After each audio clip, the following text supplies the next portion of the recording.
The Witness and Persecution podcast with Nik and Ruth Ripkin, where we equip you with biblical principles and truths and practices learned from believers in persecution to help you cross the street and cross the oceans with the good news of Jesus Christ. I'm your host, Anthony Ball, and normally we would have a Nik or Ruth, or maybe Nik or Ruth in the studio today, but we have a very, very special guest. For our listeners, we want to welcome Erskin and and I think I continue to pronounce your last name right, Erskin. But Erskin's joining us today. Thank you. I've had a lot of practice in front of the mirror, right? But we want to welcome Erskin today, and Nik, of course, has joined us. And this is a special episode because for a lot of our listeners, you may not be familiar with an amazing song that Nik and Erskin, along with a couple of other writers, an incredible song inspired by believers in persecution that they wrote together, and that Erskin has put to music, and with your just incredible guitar musical skills that Nik has that we don't really put on the podcast very often. You know, maybe we'll get him to sing it, but we want to take an episode to just talk about this song that you all have written. It's an incredible piece of music. It's an incredible it's inspired by believers' persecution, but really an incredible ode almost to believers' persecution and their faith and their victorious faith. And to our listeners, we've been talking a lot about this mega teaching series. Nik, I know we've mentioned that in several episodes of these last many weeks, that we're going full force in production, and we hope to have that distributed early next year. But Erskin, I think you know this. I hope this is not a surprise to you, but we're going to end that huge teaching series. That the conclusion of that is this song, "Is He Worth It?" It's going to highlight, kind of be a capstone of that amazing teaching series that Nik and Ruth filmed a few years back. It's going to be an incredible resource to the global body of Christ, and it's going to finish with this song. So why don't you guys take it away? Tell our listeners a little bit about how you got started, where this song comes from, where's the genesis of this, and what it means to the ministry and to believers, and especially to believers in persecution. So take it away. Well, Ruth and I were coming in and out of the country from overseas and teaching new workers at the International Learning Center outside of Richmond, Virginia. And then in the midst of that, they asked us if we would stay over and meet with a group of songwriters. And I began to look deeply because, you know, being overseas, especially in the old days, we didn't have access to any kind of Christian music we had to take with us. And there was no internet or no playing of songs over the internet for most of those years. And so that was something I was very interested in doing. And I even went online and began to look at what Christian radio was playing, and I'd look online and see the top 20 songs, and it you know me, Anthony. I look and connect the dots real quick and try not to rush to judgment, but I also let it speak out what it says. And I listened to the top 20 Christian songs for 2 months in preparation for coming. And 18 out of the 20 songs were about me, about and about, and I was thinking, my goodness. And so I talked to one of the organizers and that I would want to make that sort of my theme. And he said, you don't want to do that. You need to be more winsome than that. Don't come in there and blow everybody out of the water. But, I even thought, well, the difference wasn't whether it was me or I, the profile or the guts of the song. Even Amazing Grace is, that saved a wretch like me. But that song continues to be sung in community, not primarily performed. Yeah. And that's one thing that I love about Erskin. And I wish, and Erskin knows this, I wish there was everywhere we went that Erskin went with us, because he does have some tremendous original music to sing, but he also sings people's hearts music and pulls them into the worship activity, both by his personality and by the songs that he sings. And so we went there, and they just said, we want to address songwriters. And then we decided the very best thing we could do is just do what we do best and tell stories from believers in persecution. And at the first worship event, before I knew what else was going on, I told the praise team got up and sang and did a marvelous job. I came in and told a 30 or 40-minute story, and they came out to sing, and they couldn't sing because they were weeping. Mm. They were just weeping. And then I understood that we would address the broader group in the morning, and then they would write songs, and those songs would be recorded. I think we ended up with 70 some songs, and they would be recorded, and then they would work out whatever licensing that was necessary later on. And so I just I wanted to learn what that was like and be around people that did that and changed lives with that. And so I walked in the room. I sat with Sue Smith, and I sat with Jenny. I forget Jenny's last name, but she really has Jenny Lee Riddle. been. Yes, Jenny Riddle Super has name just dropping. been awesome partner with us and a lover of workers overseas. And Sue since then has won Dove Awards and different things. And I just love being around that kind of creative genius. And then I just walked in the room. They said, listen, if you want to sit and be involved in listening to how a song is birthed and how it, the genesis of it, come along and sit in. And as soon as I walked in the room, Erskine and others just began the flow. And not only am I a part of this song that Erskine sings, but Nik Ripken is part of two rap songs, two Christian rap songs. Oh, that is That true. yeah, Yeah, I I didn't forgot know yeah, about that. that. that has a byline. One of the guys were out of J.D. Greer's church and did Christian rap on the side, and so I've got 3 or 4 lines in some songs that he sings, but I don't know if they were ever published. But I just found that to be my home body, because anytime you're around creative people, you create. And that's one of my favorite verses in all the Bible that I've said often, that in the beginning God created, and he's never stopped. He's never stopped. And Mm. and so when I watch these guys just put words together, and these ladies put phrases together, it just was the Holy Spirit moment that God was just creating something new in people's lives. And so I sat there and got drawn into the process. That's my story, and I'm sticking to it. I still want to hear Awesome. these rap songs because I had no idea. Yeah, I do remember that. I mean, that's a thing. That's a thing that exists. Well, Erskine, tell me, because I've heard you say before that Nik told this group of writers they need to write better songs, Yeah, I mean, and he told a very benign version of that story. I I like, know.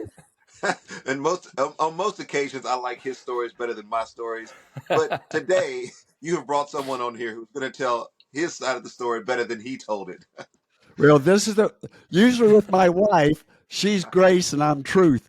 But today I'm going to be grace so you can be truth. Exactly. Thanks for for setting the stage there. But I just want to go back a couple of things there. Hello to everybody that's out there. The second thing is there was a lot of incredibles and amazings and accolades that you gave in reference to me. That is so kind of you. But I feel humbled and honored to be on this broadcast. I feel humbled and honored to be a part of the project.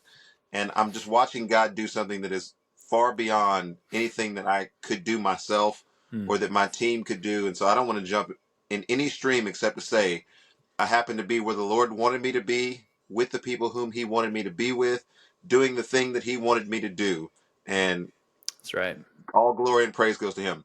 And then also, I wanted to say that for those rap songs, I still stay in contact with Brandon. And so we need to follow up on him and have some accountability because those need to come to light. I like where this is going.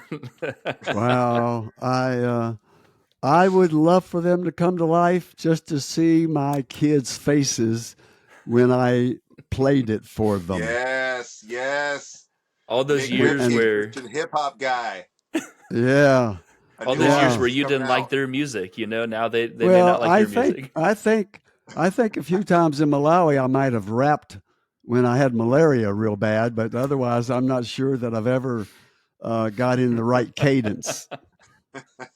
It's all about the cadence. It's a little timing. It's all about the vibe these days. Yeah.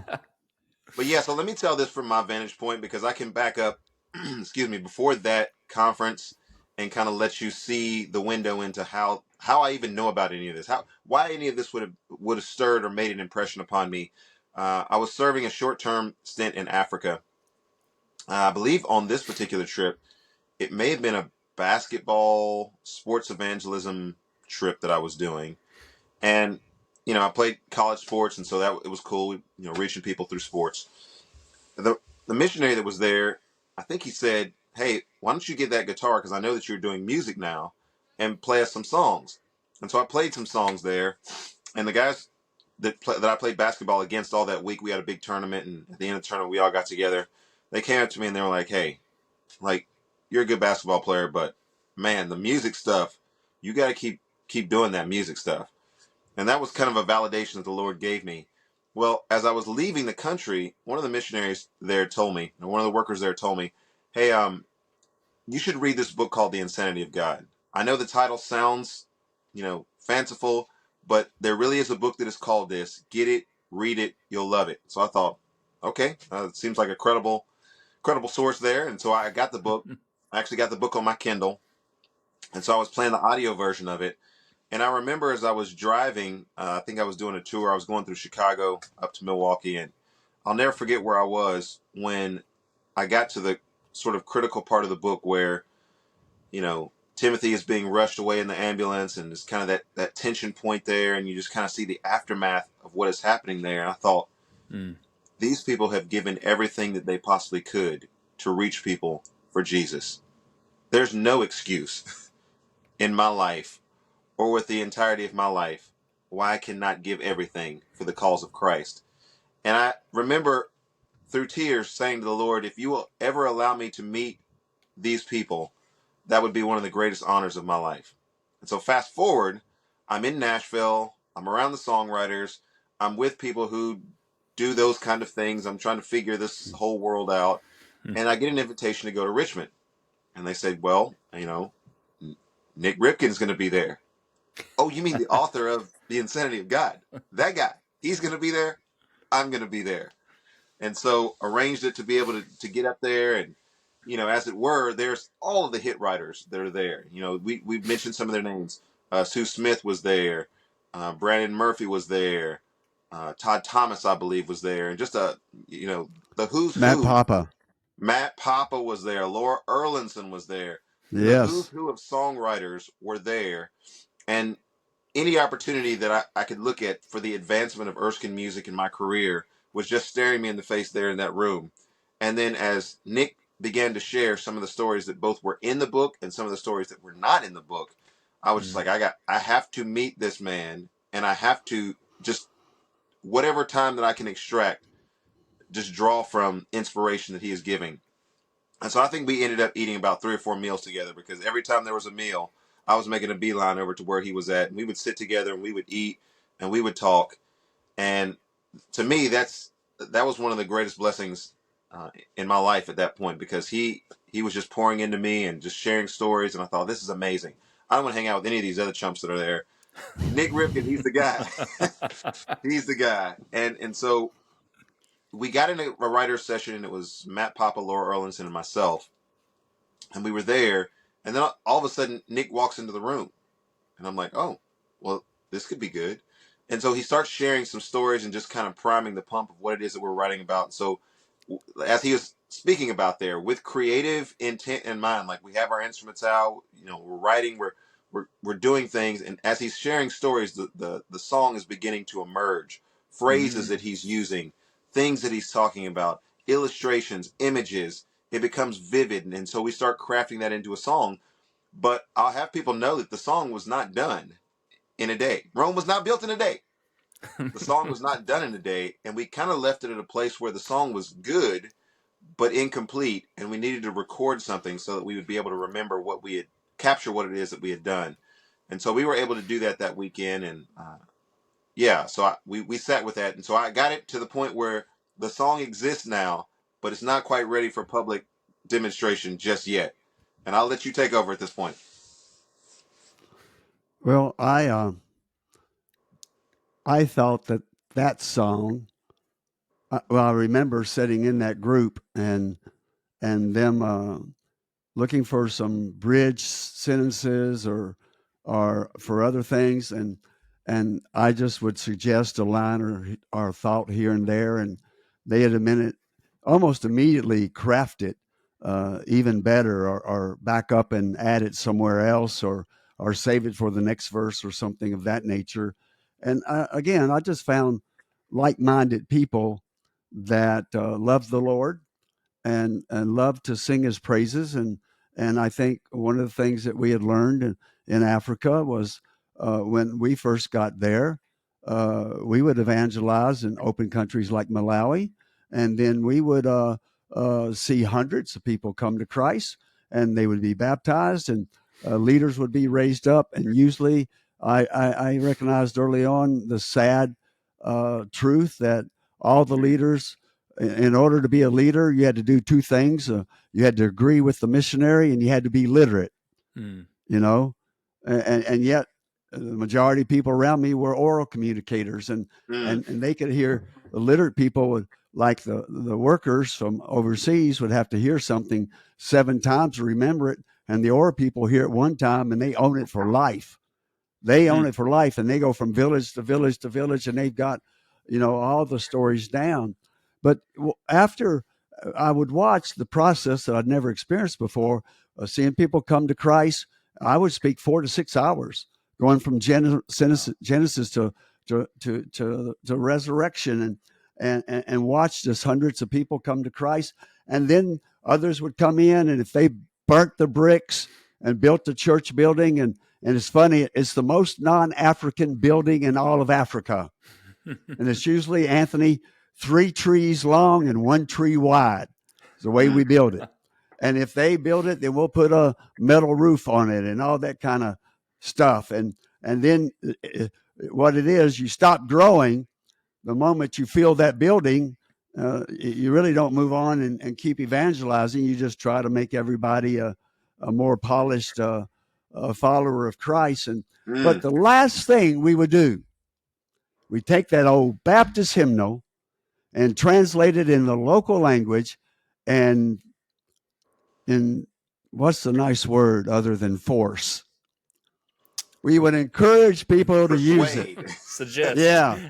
And so I watched in Malawi, and then I watched in South Africa among the Xhosa speaking people. Then when Ruth and I walked in, they immediately sang the hymns, and it was just deader than dirt, and just depressing.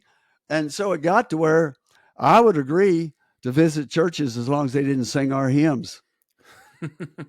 But when they sung their heart songs, my goodness, they danced and they praised God, and it goes on for hours. And the reason I said that, all this background, is I learned what didn't work. And what didn't work is one generation being forced to sing another generation's heart music, nor is it one culture being forced to sing another culture's heart music. That every culture and every generation deserves to have their own heart music before Jesus. And what I was watching in that room at that learning center was heart music being fertilized, conceptualized, and then began to hum it and sing it and put it on paper and then record it. And it was God at his best through his people creating, especially as they learned how to sing God's events and God's word back to him. Mm. Now, there is the rumor that I said something to the writers that were there. Yeah, let me bring that Yeah, go in. ahead. Let me Bring bring that that in, in brother. That because way I you can don't. confirm or deny, but I was there. I was there on the occasion that the first night before I had even met you, and we had kind of struck up a rapport. You gave a seminar, just kind of telling some stories, things that were going on, persecuted church, some of your background, some of the context, and then you just laid it out there for the writers, and you were just like, "Look, you got to write better songs." And it was one of those moments that I thought, "Wait a minute, he just told some of the best songwriters who are writing the best songs that you got to write better songs." But the better songs was in reference to people who don't have the voice to speak, who don't have the voice to sing, but need to hear the lyric and the song and the melody that will provide stability in their hearts and in their lives when they face persecution, when there's challenges and difficulties that come in their lives. And there's just not a body of literature or a body of work that's out there that's commensurate with that task. And so write songs with that in mind, write better songs. And at that time I was already thinking, and the reason why it registered in my mind, because I was already thinking, I don't really like the songs that they're writing in anyway.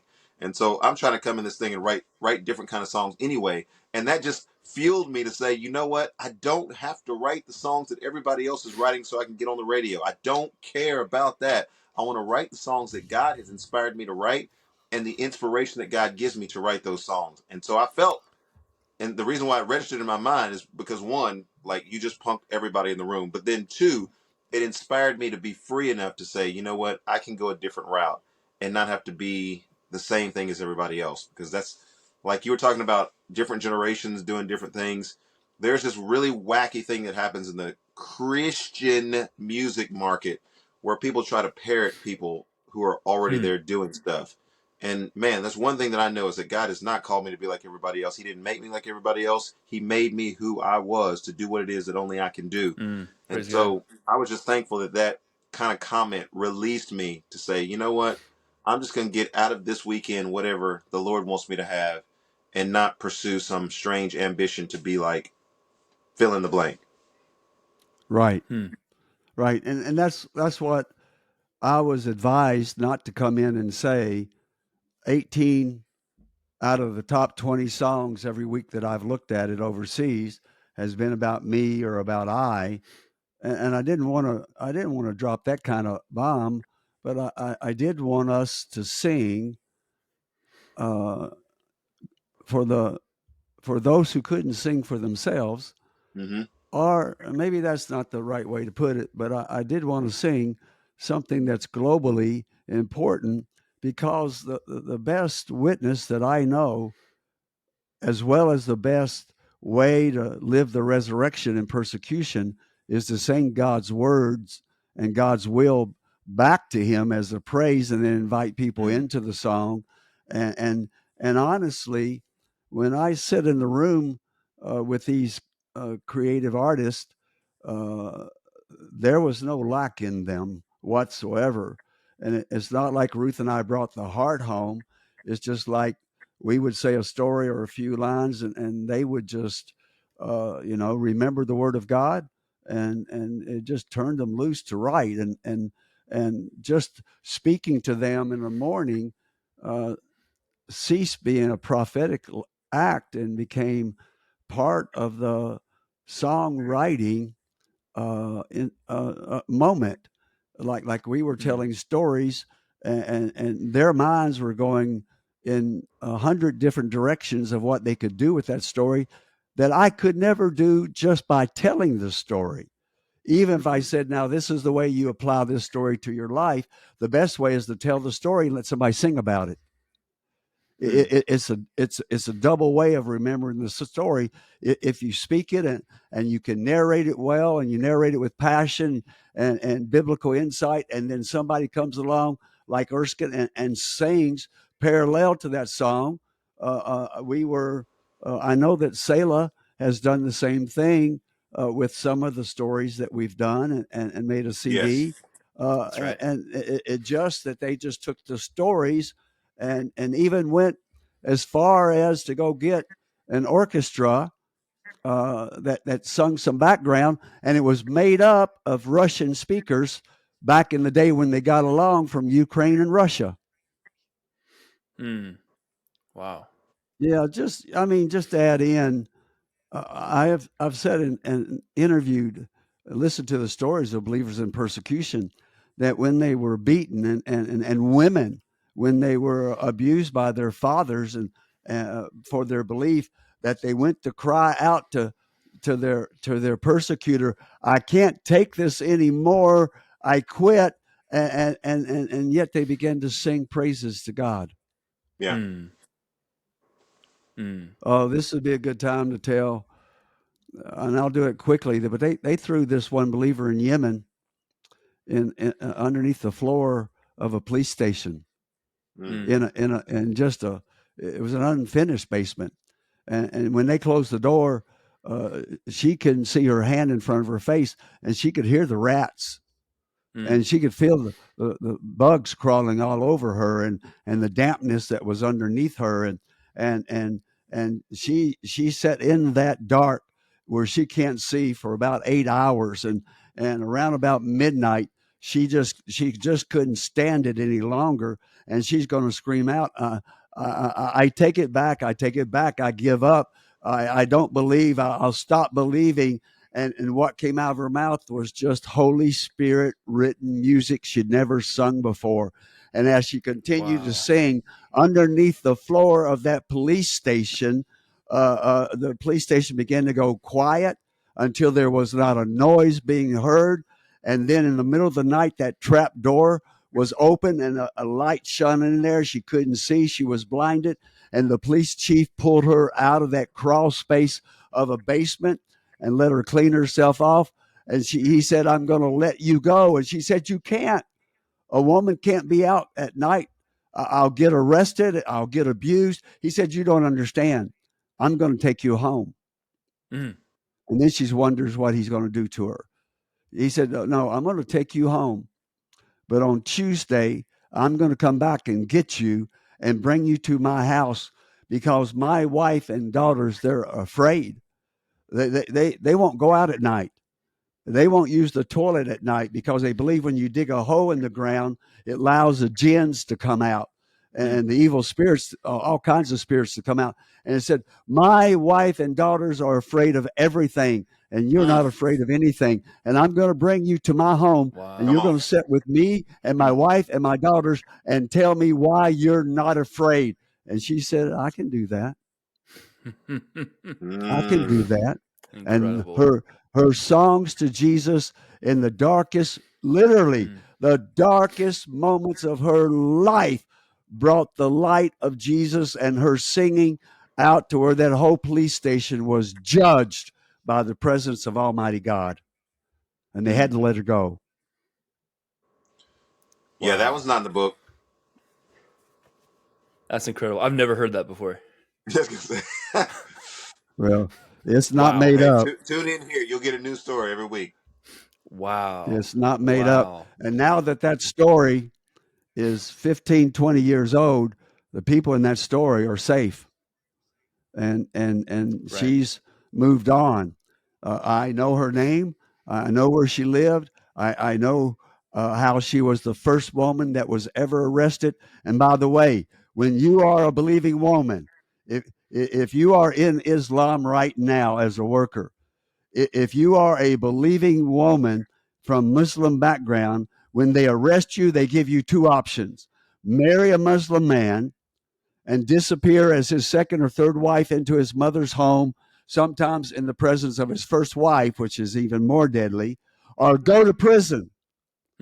And the workers, especially the ones who are not tough and haven't been there long enough, they always want to choose the marriage route where the Bible specifically forbids it. And what I say to them, every Muslim woman that's ever gone to jail or prison for their faith has come out stronger with her witness intact and her reputation growing. Every Muslim background believing woman who agrees to marry a Muslim man disappears, and we never hear her testimony ever again. Wow. Go to jail. Go There you to go. jail. I think that's the title of the next song. Go to jail. Go to jail. Wow. And if you get Wow. out of jail card, then fine.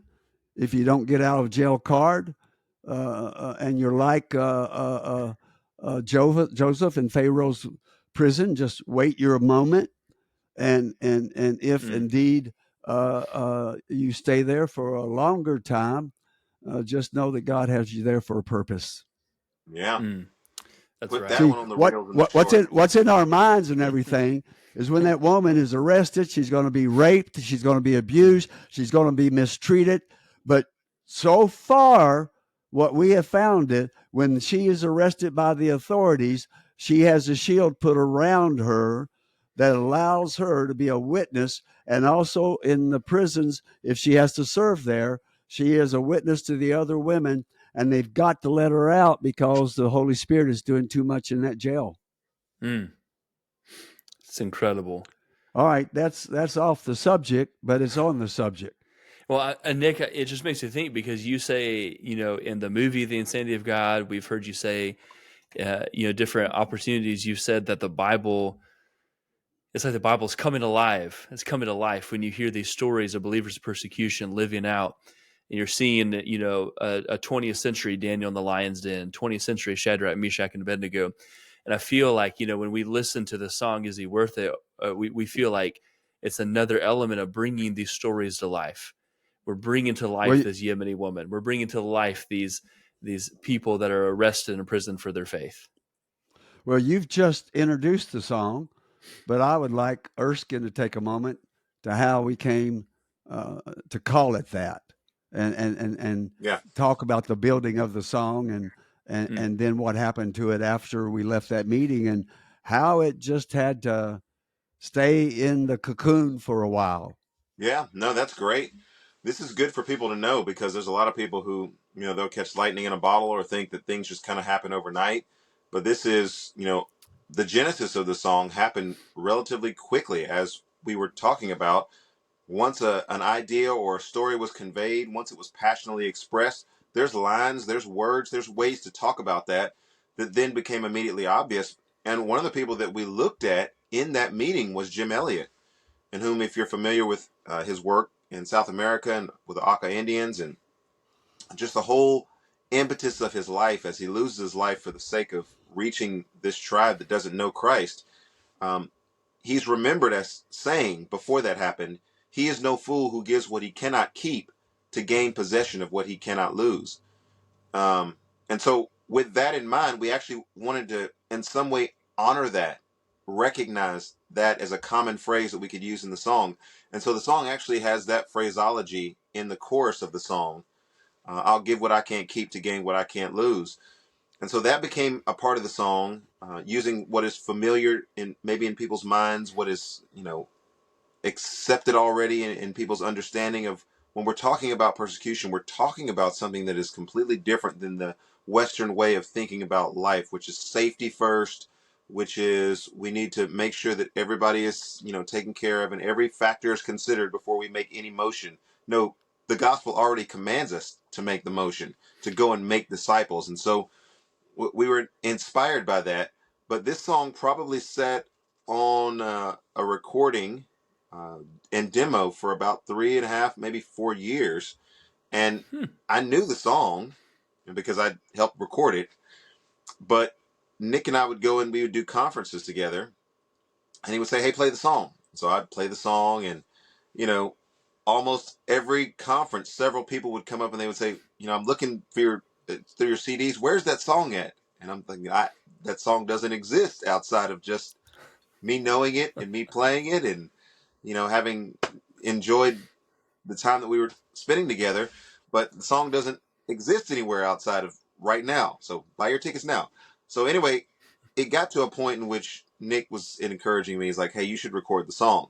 And out of deference and respect to the other writers that were there who, have a more prolific body of work than myself, I thought, well, maybe if they'll record it, then their platform, their influence will help the song to go to the levels that I think the song should go in. he just kept asking me about the song. I'd play it, and he'd say, well, "I think you need to record the song. You need to record the song."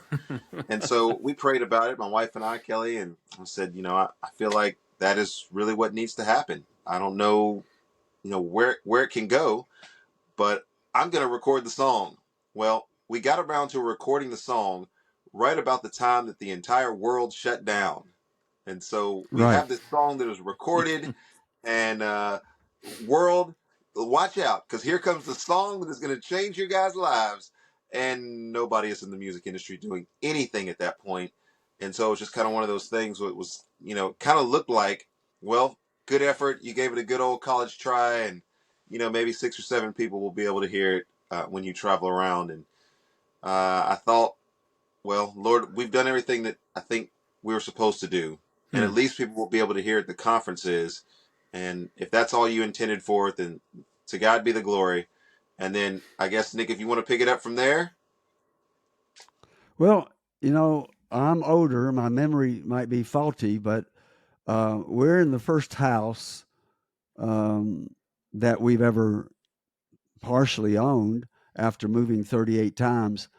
And I remember having talked to Erskine and looking out of the kitchen window into a grove of trees that are 80, 80 to 100 and some feet tall, and way too big. The two people put their arms around it, and I'm just looking at the glory of God, and thinking about this song.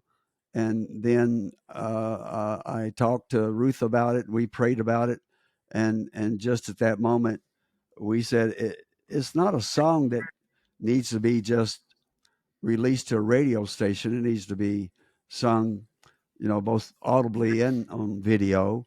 And so we talked around to some of those that we take advice from, and we just said, Erskine, do whatever you can to get this song where it will honor God and make people uh, listen, and also honor the genesis of the song. People who have uh, uh, some of them are living for Jesus now, and some of them that we honored in the song have already heard the well done from God. They've already Yes. gone home.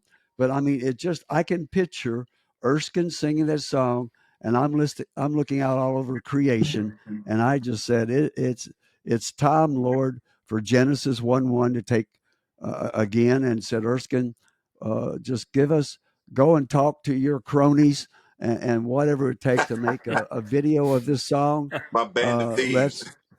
Let's just go, and a band of brothers and sisters, and let's get this thing out where people can access it. And to me, um, sometimes things start with a slow burn. Sometimes they start at the top and have a fast descent.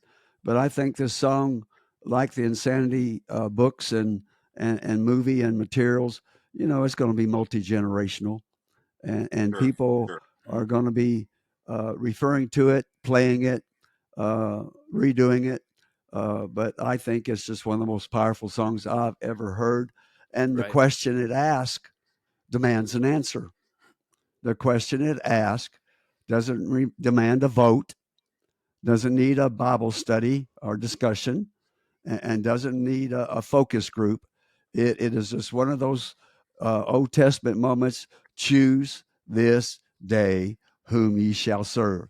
But for me and my house, I will serve the Lord.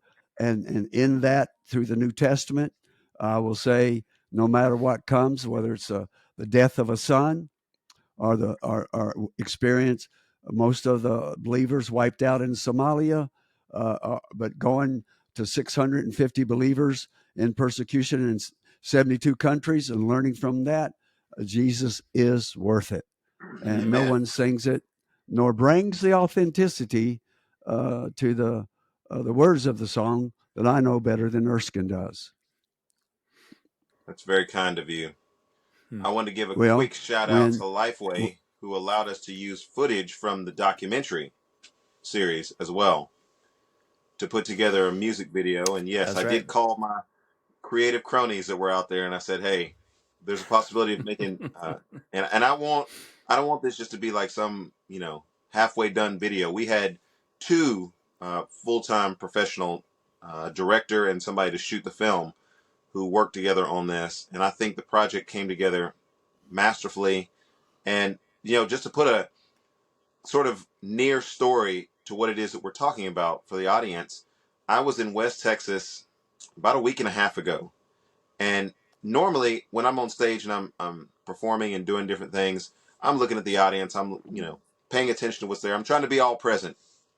Well, they had their television set up in such a way that the video that was playing in the background I could actually see with great clarity.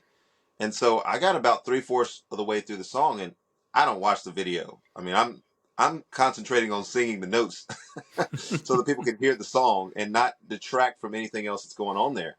And I got about 3/4 of the way through the song, and I thought, oh my goodness, this this is beyond what I'm capable of doing. The Lord had to intervene in this process at so many points to bring this to the place where it was at. I was overwhelmed, and I'm up there thinking, okay, Erskine, it's probably not professional for you just to stop in the middle of the song and just start crying. But I could not help myself from just weeping. And I managed to get to the end of the song with just barely a voice left. And the pastor, he just walked up after there was nothing more that could be done. There's nothing more that needed to be said. He just walked up on the stage with tears in his eyes, and he just gave me a hug. And I thought, that's the Lord. That's our God. And for his glory. Wow. We were with Erskine. Here's a song for you. A thought. We were with 200 international college students 2 weekends ago. Now, every time I go to college students, I get sick. Colorado gave me COVID. University of Kentucky gave me RSV. Another one gave me the flu. And we just did the University of Kentucky for the third time. But I asked them to sit at a distance and don't take a deep breath the whole time I'm talking. Exactly. Right. But we did 200 international students 2 weekends ago. Muslims, Hindus, Buddhists, atheists, strong West and East African and Southern African believers that were there, and a lot of college students that were believers. And this guy from Albania comes up to me and he just starts his story about, I'm from Albania, so now my mind knows his setting.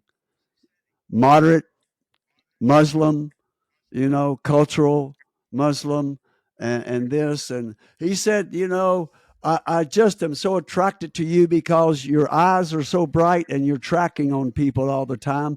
And I just have to come talk with you.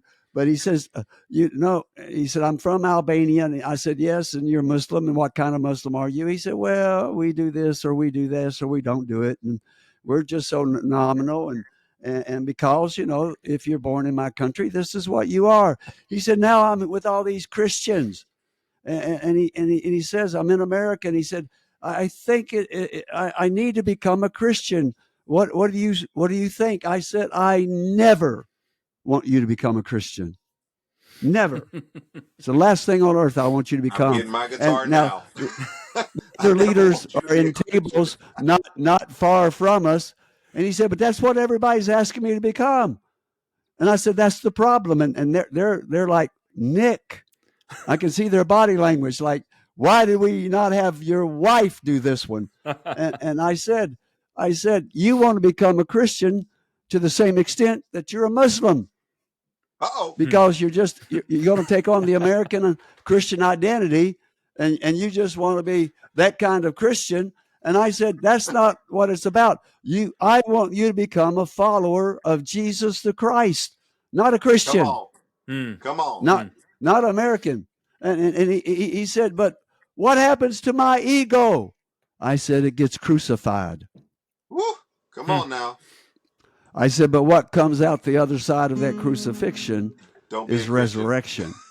And until you're willing to be crucified with Christ, then there's no real life for you. There's no real life for you. But don't do this Christian thing There's going to be a lot of people not making it to heaven because they became American Christian. And so Yeah. I'd rather you go Ouch. home a Muslim than you be a one that you can switch shirts as you go home, and as you come back to America, you can be a Christian one place and a Muslim the other. I says, Jesus doesn't allow you that. And he looked at me, he That's right. said, these are hard words. I said, they'll be the best words that you've ever heard.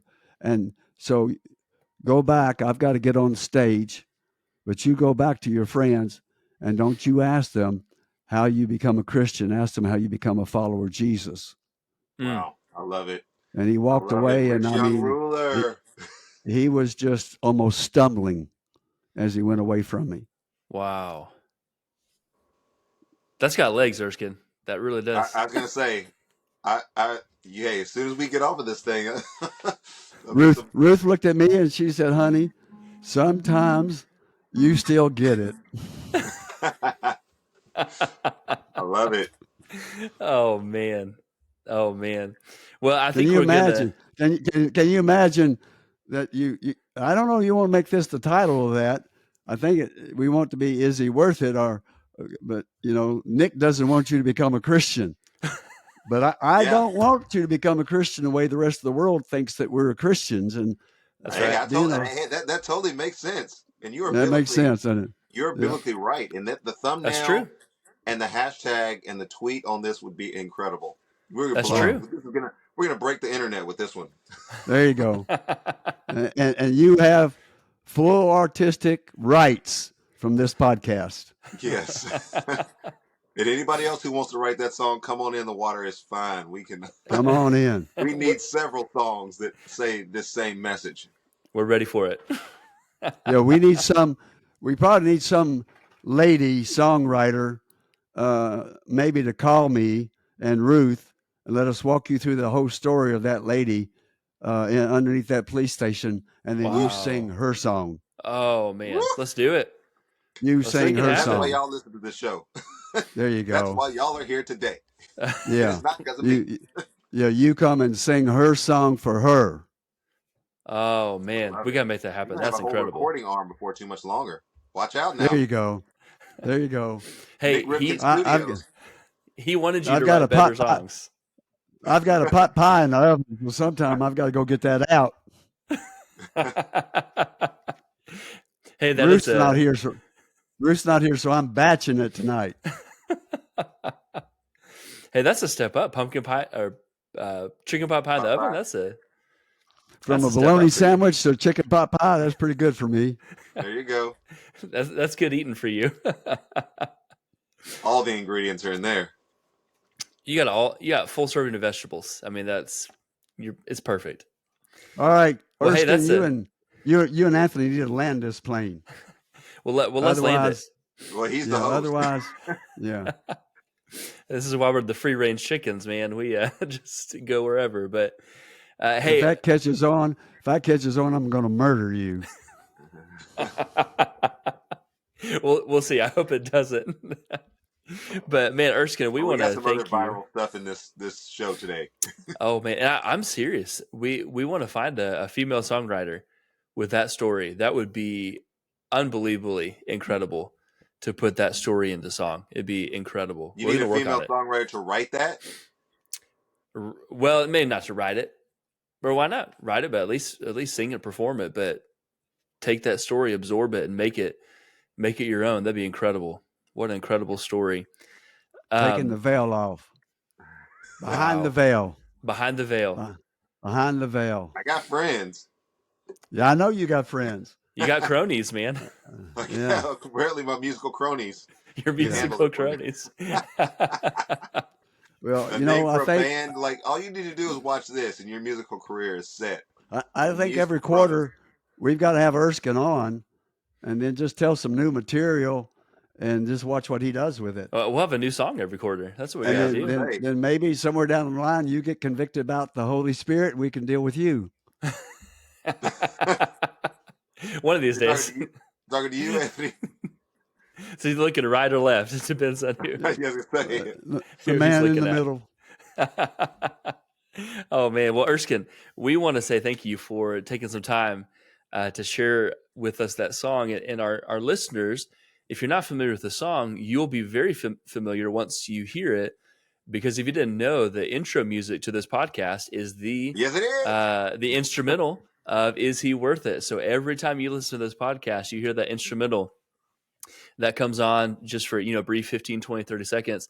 That is the instrumental. And I tell you, every single time that comes on, I get goosebumps because I know what's coming, and I know the song, and I know the lyrics. And so even just hearing that little guitar part for a few seconds, it automatically Yeah. triggers in my mind, this song is so good and it's so powerful. And we want our listeners to engage with that song, and we want you to know how powerful it is. Are you playing it right now? Let's hear it. I am.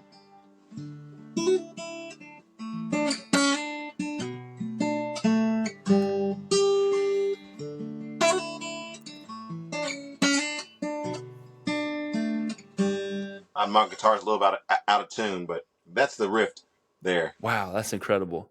You have so much talent. Well, playing an out of tune guitar, I think most people can handle that. Well, some of us may not even be that talented, but that's incredible. So yeah, for our listeners, when you hear the intro music now, every podcast episode, you're going to realize, hey, this is Erskine's song. And so what we're going to do as we wrap up, as we close at the episode, when we're done, to our listeners, we don't want you to close out. Don't close out your window. Don't turn off the podcast yet, because we're going to put the music video at the end of this podcast. And so we want you to hang with it. Don't turn it off, because we want you to listen to the whole song. For our listeners, most of you may know, but this is on your favorite platform, Apple Music, Spotify, several different platforms that you get your podcast from. But this is also on YouTube. And so I would encourage you, this would be a great episode to go to YouTube, so that you can not only watch the episode, but you can watch not just listen to, but watch the music video. Like Erskine said, it is so well done as a professionally made music video. The lyrics, the music is so powerful, is so convicting. I know every time I listen to it, I just want to jump out of my seat and go do something, because it is such a powerful message, straight from the heart of believers in persecution, straight to the heart of God. Is He worth it? And so, Nik, Erskine, I want to say thank you for taking some time today, just to share about an incredible story about how this song came to be. That wasn't Black Power. That's the bracelet there. Is Jesus worth it? That's right. Oh, yeah, I got mine too. Nik, do you have yours on? You get a Nik Ripken bracelet. Is Jesus worth it on one side of it? So yes, buddy. That's incredible. Well, we're going to wrap it up, but before we go, Erskine, I want to ask, what is the best way that our listeners can find you? Is there a website, YouTube? What's the best address for us to link our listeners to you, so they can not only catch Is He Worth It, but also engage and interact with the other music and your events, your schedule? They might be around. They can catch a show that you're doing. What's the best way to connect our listeners to you?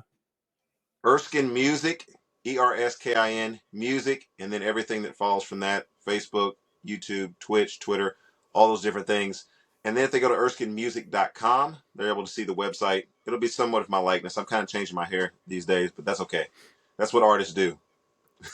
Well, for those of us who have hair. This is true. You could put a headband on, though. I think I'll pass. But guys, thanks again for being with us. And to our listeners, if you like more information about the Witness and Persecution podcast with Nik and Ruth Ripken, you can go to our website, nikripken.com. And within nikripken.com, you can also find the song Is He Worth It? And you can find information about Erskine's ministry as well. And like Erskine said, we want you to go to erskinmusic.com, YouTube, all those places. You can find his music, find his ministry, support him. And also maybe you can catch a show if you're in the area where he is going to be on tour. So we want you to join. So listeners, we appreciate you being with us today. Don't sign off yet. We want you to hang with this podcast and watch and listen to this presentation of Is He Worth It? By Erskine.